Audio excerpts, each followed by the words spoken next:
ओम शांति। आज की मुरली 8/11/2021। मुरली का सार है, मीठे बच्चे, शिव बाबा का बनकर कोई भी भूल नहीं करना। भूल करने से बाप का नाम बदनाम कर देंगे। प्रश्न है, सबसे बड़ी प्रवृत्ति किसकी है और कैसे? उत्तर, शिव बाबा की सबसे बड़ी प्रवृत्ति है। भक्ति में सब त्वमेव माताश्च पिता कहकर पुकारते हैं तो प्रवृत्ति वाला हुआ ना। परंतु जब तक वे साकार में न आए तब तक उनकी कोई प्रवृत्ति नहीं, क्योंकि ऊपर में तो आत्माएं बाप के साथ निराकारी रूप में रहती हैं।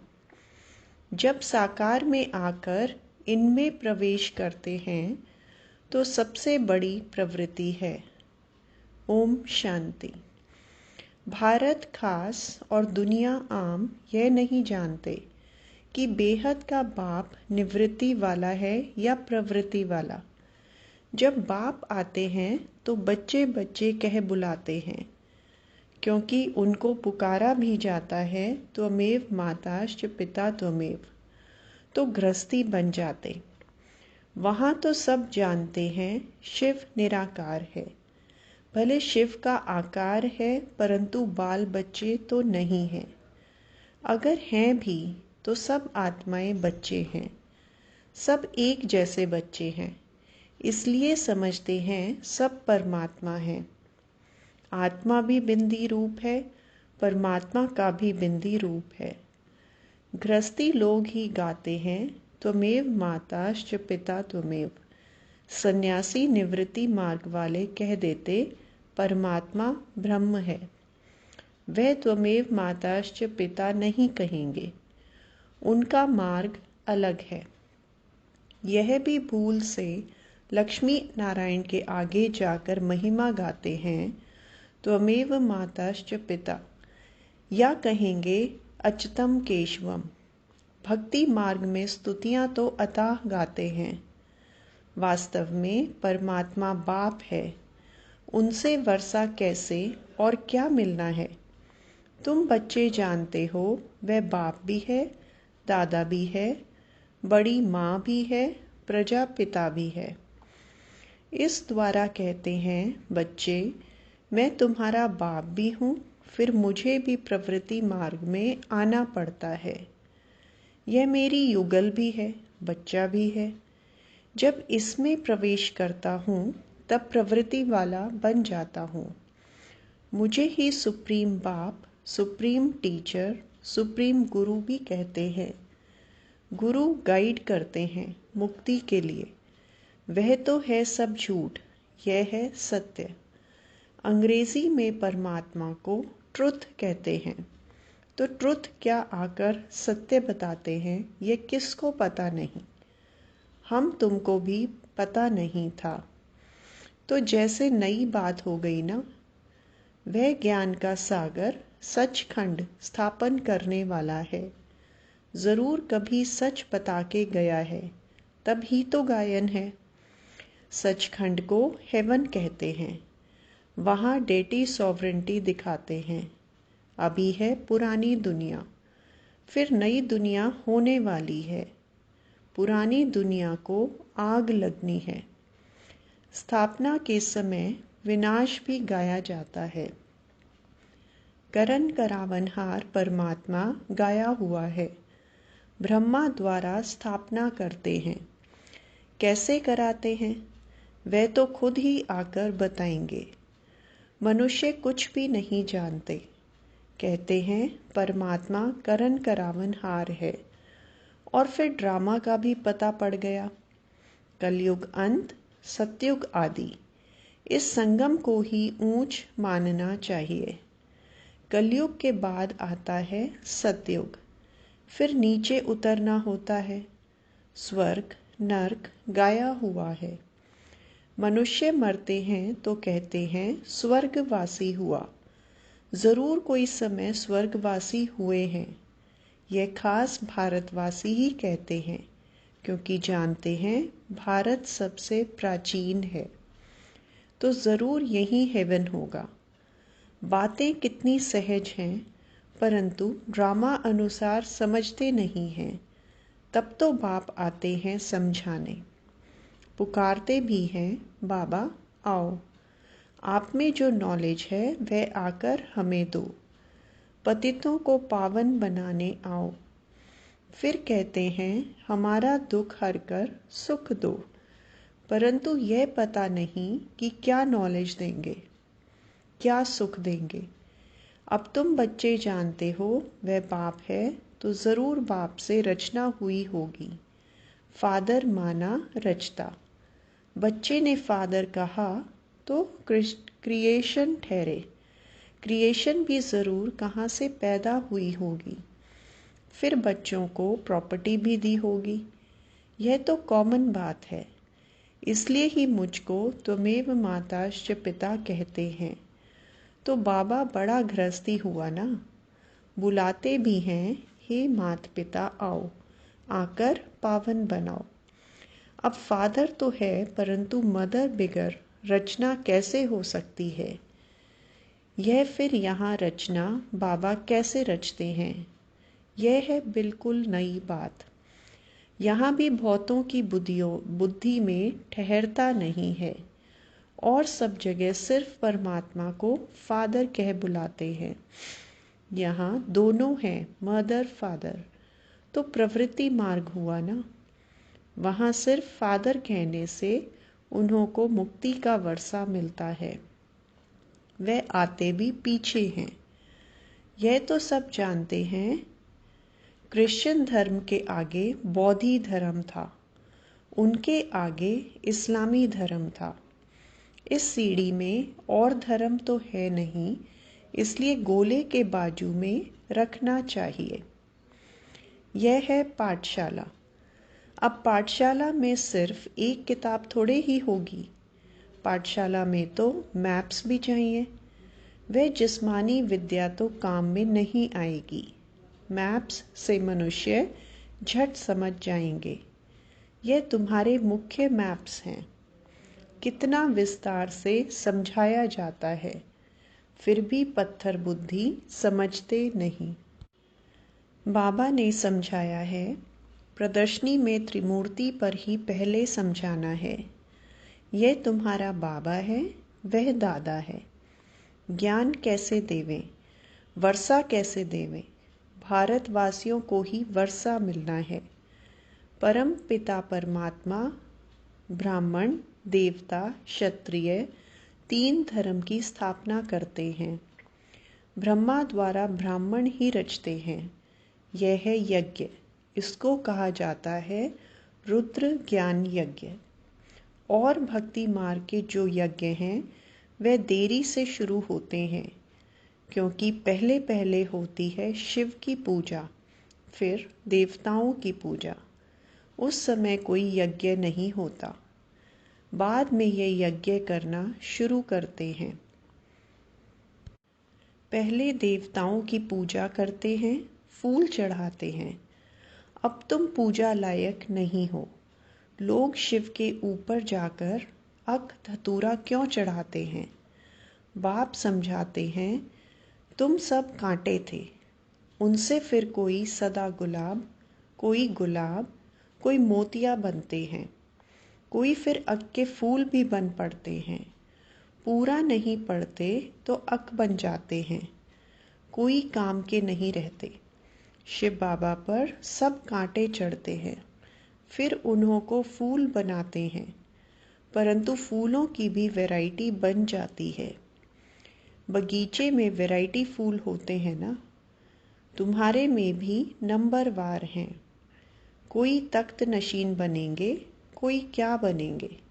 यह सब बातें बाप ही समझाते हैं, और कोई समझा न सके। भक्ति मार्ग कितना लंबा चौड़ा है, परंतु उसमें ज्ञान जरा भी नहीं। सतयुग में देवी देवता थे, कलयुग में एक भी देवता नहीं। तो ज़रूर परमात्मा ने मनुष्यों को देवता बनाया होगा। तो बाप आकर ऐसा कर्म सिखलाते हैं जो मनुष्य सीख कर दैवी गुण धारण कर देवी देवता बन गए। और धर्म वाले क्या सिखलाएंगे, क्योंकि उन्हों को तो ऊपर से उनके पिछाड़ी में आना है, तो वह सिर्फ पवित्रता का ज्ञान देते हैं। क्राइस्ट जब आता है तो क्रिश्चियन तो कोई है नहीं, ऊपर से उनके पिछाड़ी आते हैं। बाबा ने समझाया है मुख्य धर्म है 4। जो धर्म स्थापन करते हैं उनका जो शास्त्र है उनको कहा जाता है धर्म शास्त्र। तो मुख्य हैं 4 धर्म, बाकी सब हैं छोटे छोटे धर्म जो वृद्धि को पाते रहेंगे। इस्लामी धर्म का शास्त्र अपना, बौद्धियों का अपना। तो धर्म शास्त्र सिर्फ यही ठहरे। ब्राह्मण धर्म तो अभी का है। वो लोग गाते हैं ब्राह्मण देवताए नमः। तो उन ब्राह्मणों को समझाना है कि परमात्मा जब ब्रह्मा द्वारा आकर ब्रह्मा मुख वंशावली रचते हैं वही सच्चे ब्राह्मण हैं। तुम तो प्रजापिता ब्रह्मा की औलाद हो ही नहीं। तुम सिर्फ अपने को ब्राह्मण कहलाते हो, परंतु अर्थ नहीं जानते। ब्रह्मा भोजन जब खाते हैं तो संस्कृत में श्लोक पढ़ ब्रह्मा भोजन की महिमा गाते हैं। महिमा सारी फालतू करते हैं। उनसे पूछना चाहिए कि तुम ब्राह्मण कैसे ठहरे। पहले तो ब्रह्मा चाहिए जिस द्वारा परमात्मा सृष्टि रचे, तो सच्चे ब्राह्मण हो तुम। ब्राह्मणों को तो चोटी दिखाते हैं ना, विराट रूप में फिर ब्राह्मण दिखाते नहीं। तो ब्राह्मण आए कहाँ से? तुम अपने को ब्राह्मण कहलाते हो, तो परमात्मा जब आकर ब्रह्मा द्वारा नई रचना रचे तब ब्राह्मण हो, फिर ब्राह्मण ही देवता बनते हैं। ब्राह्मण होते ही हैं संगम पर। कलयुग में सब शूद्र हैं। ब्राह्मणों की बहुत महिमा करते हैं। ये सब बातें बाबा समझाते हैं। अल्फ बे बाकी है डिटेल। भक्ति का भी समझाना पड़े। बाबा कह देते तुम कोई भक्त हो, बाकी बाबा कब गुस्सा आदि नहीं करते हैं। बाप समझानी तो देगा ना, क्योंकि बच्चे अगर भूल करते हैं तो नाम बदनाम किसका होगा? शिव बाबा का। इसलिए बाबा बच्चों के कल्याण अर्थ शिक्षा देते हैं। समझो इनसे कोई भूल हो जाती है तो भी उसको सुधारने के लिए ड्रामा में नूंद है। उससे भी फायदा निकलेगा, क्योंकि ये बड़ा बच्चा है ना, सारा मदार इस पर है। इनसे कोई नुकसान नहीं होगा। ये कहते हैं ऐसे करो तो कर देना चाहिए, तो नुकसान से भी फायदा निकल आएगा। नुकसान की कोई बात नहीं। हर बात में कल्याण ही कल्याण है। अकल्याण भी ड्रामा में था।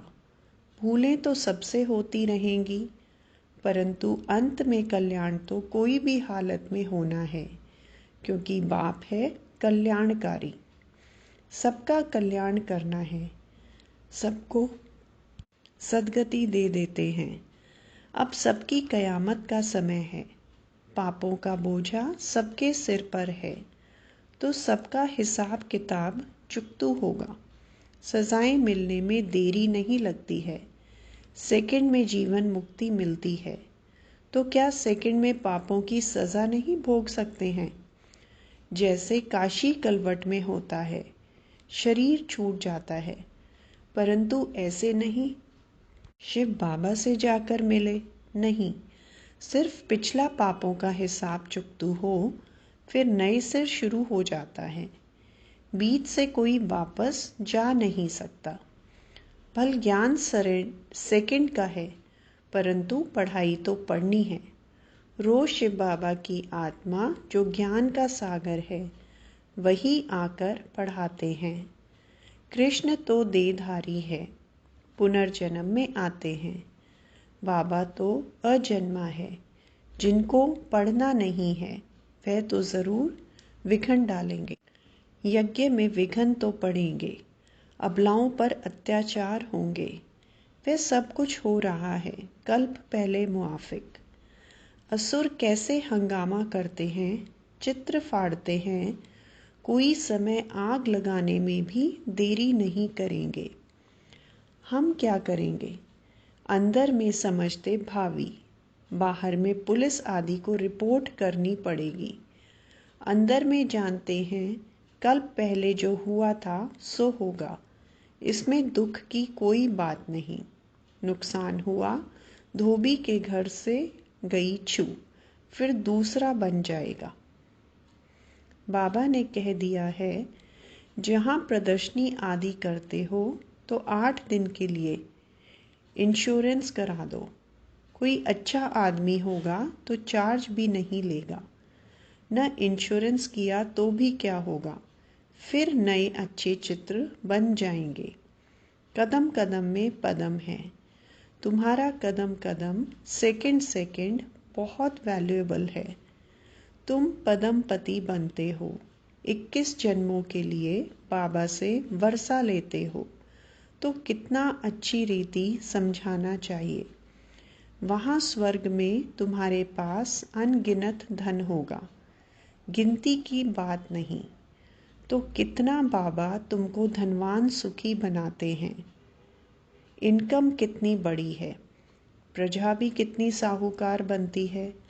यह है सोर्स ऑफ इनकम 21 जन्म के लिए। यह है मनुष्य से देवता बनने की पाठशाला। पढ़ाता कौन है? बाप। फिर ऐसी पढ़ाई में गफलत नहीं करनी चाहिए। अच्छा, मीठे मीठे सिकिलदे बच्चों प्रति माता पिता बाप दादा का याद प्यार और गुड मॉर्निंग। रूहानी बाप की रूहानी बच्चों को नमस्ते।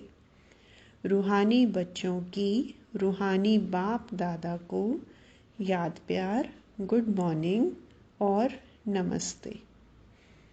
धारणा के लिए मुख्य सार। पहला पॉइंट, सदा स्मृति रहे कि इस कल्याणकारी युग में हर बात में कल्याण है। हमारा अकल्याण हो नहीं सकता। हर बात में कल्याण समझ सदा निश्चिंत रहना है।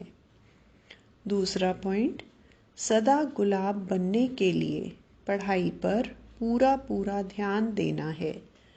पढ़ाई में गफलत नहीं करनी है। अक का फूल नहीं बनना है। आज का वरदान, सबको रिगार्ड देते हुए अपना रिकॉर्ड ठीक रखने वाले सर्व के स्नेही भव।